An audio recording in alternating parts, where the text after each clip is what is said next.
परमात्मा कहते हैं मौत बिसारी बावड़े तन चाड़ा कर दिया कोने, यो तन माटी में मिलेगा भाई जो आटे में लोने। मौत भूल गया बावड़े, अचरज किया कौन, और यो तन माटी में मिल जाएगा जो आटे में लोन। कहते हो छत्रपति की राख पे अब गद्दा लोट लगावे है, वो सारी पृथ्वी का राजा छत्र ऊपर चला करते राजाओं के। कहते हो छत्रपति की माटी पे राख पे उसका अंतिम संस्कार करने के बाद कहते गदा लोटा उसके ऊपर, वांडी पा के अंडे था। और स्वयं गदे की यो नीमा गया होगा अपने भाइयों में बैठा होगा गद्या में। फिर वो तो कहने का भाव ये है, परमात्मा हमें याद दिलाते हैं कि इस लोक का युग कोई अच्छी चीज नहीं है। ये काम तो यहाँ करना चाहिए था उसको आप भूल चुके हो। अब क्या बताना चाहते हैं परमात्मा कि मौत भूल गया बावड़े तन चाड़ा कर दिया कौन। जब आपको मौत की सही याद आवेगी कि भैया तो बात बिगड़ेगी, और जिसके लिए मैं सारा जीवन लगाता हूं, 2 नंबर के काम करके, रिश्वतखोरी करके, चोरी करके, मिलावट करके पैसा इकट्ठा करता हूं, किस लिए? अपने परिवार को सुखी बनाने के लिए। या तक भारी भूल लग गई आपके। ये तो परिवार को विष खिला रहे हो आप। आपने विष देने की जरूरत नहीं पड़ेगी अपने परिवार को, जो ऐसे कर्म करके अपने बच्चों की परवरिश करते हैं। एक दिन ईसा कैर टूटेगा, समझ में नहीं आओगे आपके। आप भी मृत्यु को प्राप्त होगे और जिनके लिए जोड़ रहे हैं वो भी नहीं रहेंगे। ये तो शुभ कर्म करने से परिवार भी सुखी रहता है और आपका धर्म कर्म भी बिगड़न से बच जाता है। इसलिए सत्संग में आने से ये ज्ञान होता है, सत्संग में अवश्य आना चाहिए। अब आज किसी को ये पता लग गया कि आपके कैंसर है और उसके घर में से ब्याह हो छोरे का, लड़के का, और उसको कोई नो के आजा डांस कर ले, नो के तू जा मेरा अपना काम करे, हो रहा डांस, मेरी तो शातान हो रही है, अब करके दिखाओ डांस, बजाओ डीजे, सुनो गाने। तो पुण्यात्माओं संत पहले ही सतर्क होते हैं, इसलिए वो बकवाद अच्छी नहीं लगती उन्हें। अपना भजन करते हैं, कोई बाढ़ में कुआं पड़ो, पड़ते रहो, बजाए जाओ डीजे। अपना जाना भी वैसे तो विवाह से टड़ो, और जाना भी पड़ जाता अपना फॉर्मेलिटी करके कोण में बैठ जा अपनी माला लेके, और वो करते रहे जो तुमने करना फंड। तो पुण्यात्माओं आम संसार तक यूं कहेगा भाई तू ऐसा के मायूस सा रहता है, तेरा के बिजली गिर गई, ऐसा के नुकसान हो रहा है, तू नाचता गाता कोई ना। तो उसके लिए माथा नहीं मारा है, घड़ा नहीं बोल रहा है। कहते हैं साकट और सवान को उल्ट जवाब नहीं दे। उसने न्यू कह दिया भाई मेरी कोई ना रुचि, मेरी इच्छा नहीं बनती, बात खत्म हुई। समाज कहता रहेगा, जब उनके साथ बनेगी जब पता लगेगा। उनके साथ तो दुर्घटना होगी जब डरेंगे, हम पहले डर जाते हैं। तो समझदार वही होता जो पहले डरे। ये कोई चोरी करने चला है और उसने कोई समझाओ बेटा अच्छी बात नहीं, चोरी करेगा पकड़ा जाएगा, पुलिस पीटेगी, तेरा काला मुंह करेंगे, जेल में डाला जाएगा, और वो नौकर देखी जाएगी। और कोई बुद्धिमान है वो डर गया उन बातों से, वो डर गया तो उसको बच गया बीमार उस दुख से। और नौकर देखी जाएगी, जो नहीं डरा तो उसके लिए तो बना ही बनेगी। तो हम समझा दिए भगवान ने, तो हम डर गए, ये काम नहीं करेंगे। और जो नहीं डरते चोरी करने गए तो पकड़े भी जाएंगे एक दिन।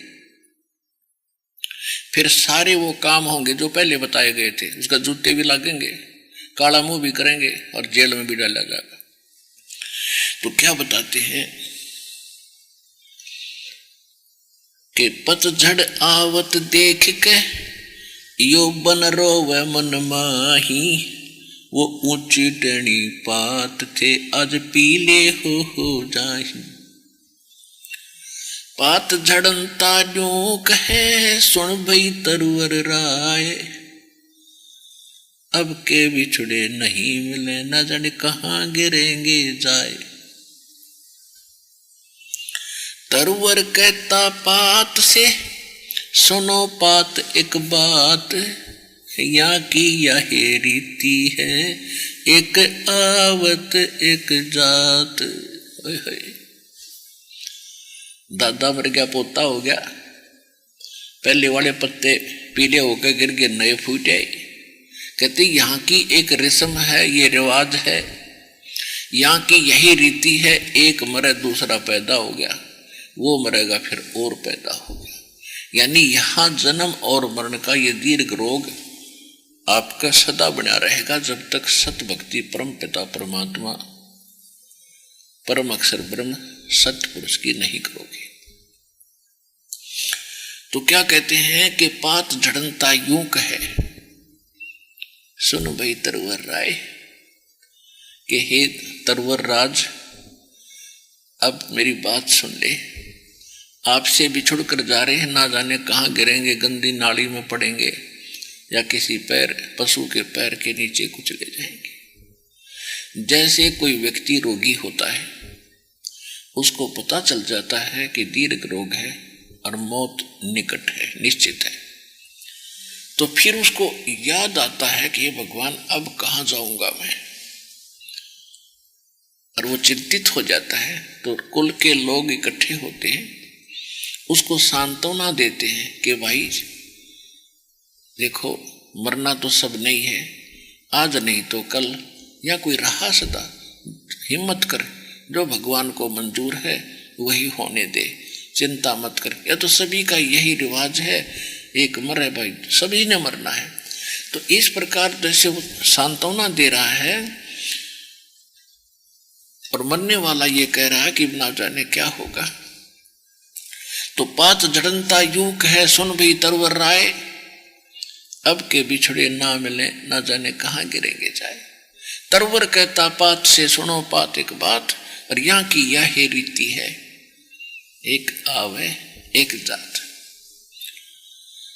और जहां ये रीति नहीं है, जहां जन्म मृत्यु नहीं है, जहां कोई रोग शोक नहीं है, उस लोक का हमें पता नहीं था, जिस कारण से हमने इस व्यवस्था को अंतिम मान लिया और हम सतगति सेट हो गए, निश्चिंत हो गए कि ये तो होता ही रहेगा। लेकिन जब होता है, जब डर बहुत लगता है, रोग हो जाता है, तब पता चलता है कि अब क्या बनेगा। मौत निकट आती है तो पता चलता है कि बात बिगड़ गई, धरा धरा सारा ही रह गया। तो सत्संग में आने से यूं हमें पहले ही पता हो जाता है कि यूं तभी जड़ी गिरनी थी, या तो गिरेगी तो गिरने दे। लेकिन उससे पहले हमने यहाँ का कुछ सामान तैयार कर लिया, हम अब खाली नहीं जावांगे, इसलिए हम निर्भय होकर शरीर छोड़कर अपने मालिक के चरणों में चले जाएंगे। जो भक्ति नहीं करते उनकी घीघी बन जाती है लास्ट में, हाय क्या होगा, हे भगवान क्या होगा। तो अब क्या होगा, अब तो तेरी शात होगी, गधा बनेगा, हम बता दें क्या होगा। तो भक्ति करने से मरते समय भी डर नहीं लगेगा। ये तो सकों बार छूट लिया शरीर को, नई कहानी है या। और जिनकी भक्ति नहीं कर खींचे, कितना ज्ञान हो उसके पास, अंत में उसको संतोष नहीं हो सकता। भक्ति की शक्ति दिल में डांटेगी और सो आपदाओं को दूर करेगी। इसलिए भगवान की आवश्यकता घनी है, उसको हम भूल गए। और जिन भगवानों की हम भक्ति करते थे वो हमें कोई राहत दे ही नहीं सकते थे, वो तो वर्क डन देते थे, किया कर्म ही दे सकते थे। और ये समर्थ परमात्मा कबीर भगवान हमारे बुरे संस्कारों को मेट कर उनके ऊपर कलम साइन कर देता है। कहते हैं परम कर्म ब्रह्मांड के मैं पल में करहूं नेस, जिन हमरी दुहाई दी सो करो हमारे पेश। धर्मराय दरबार में देई कबीर तलाक, मेरे भूले चुके हंस को तू पकड़िए मत कजाक। ऐसा समर्थ परमात्मा यहाँ के 21 ब्रह्मांड के चीफ जस्टिस को और जाकर ये कह दे कि खबरदार तूने मेरे भगत को पकड़ा है, उसका अकाउंट भी नहीं करेगा। बोले पुरुष कबीर से वो धर्मराज कर जोड़े, तेरे भगत ने पकड़ो नहीं मन 2 ही लाख करोड़। आज आपको उस समर्थ की शरण मिल गई है, इसको बना कर रखना। पुण्यात्माओं, हम ऊपरले मन से कहते रहते हैं कि भी मौत सब ने मरना है, एक दिन सब ने मरना है। जैसे किसी को समझाने की चेष्टा की जाती है कि भाई भक्ति कर ले, एक दिन संसार छोड़ कर जाएगा, तेरे साथ कुछ नहीं चलेगा। तो वो क्या कहता है कि तो सब ने पता एक दिन मरना तो ही देखी जाएगी। लेकिन जब वो मरने का दिन निश्चित होगा ना, तब पता चलेगा क्यों कर मरा करे। अब तो उसे फॉर्मेलिटी से हाँ भी मरना था ही, और इसका यह की बड़ी बात है, तो मौत तो होनी है सबकी।